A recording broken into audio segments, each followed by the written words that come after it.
Soldiers are at the center of a political battle in the race for U.S. Senate. Both candidates say they support the troops, but they disagree on the best way to show it. KVUE political reporter Elise Yu live from our Capitol Bureau with a story all new at 6. Elise. Tyler, Senator John Cornyn was here in Austin this morning announcing a bill to extend voting rights to veterans. But this fall, he's facing a challenge from an actual veteran, Democrat Rick Noriega. They sacrifice for U.S. freedom, but the rights American soldiers fight for can be tough to take advantage of when thousands of miles from home.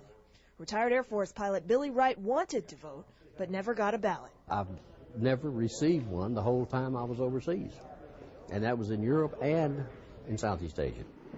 Statistics show more than half of overseas ballots take too long to be sent back. To me, it's a scandal that so few of our military's votes actually are counted. So U.S. Senator John Cornyn is introducing the Military Voting Protection Act to speed up and shore up the way overseas troops receive and return their ballots. Who would know better about what's happening in places like Iraq and Afghanistan, and wouldn't we want to have their voice heard?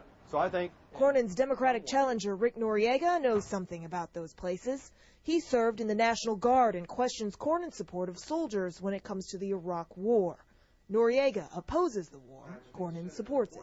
When we have generals and other leaders of this nation feeding information and best practices and guidance, and it isn't listened to, then we all suffer as Texans and as Americans. The people involved in Noriega's Austin spokesman calls Cornyn's new bill an election year move. To convey a concern for U.S. service members and servicewomen when his voting record has been inadequate in that regard. Cornyn's camp says the senator has never voted against Defense Department funding requests. The two campaigns will battle it out as thousands of soldiers continue their real battles overseas.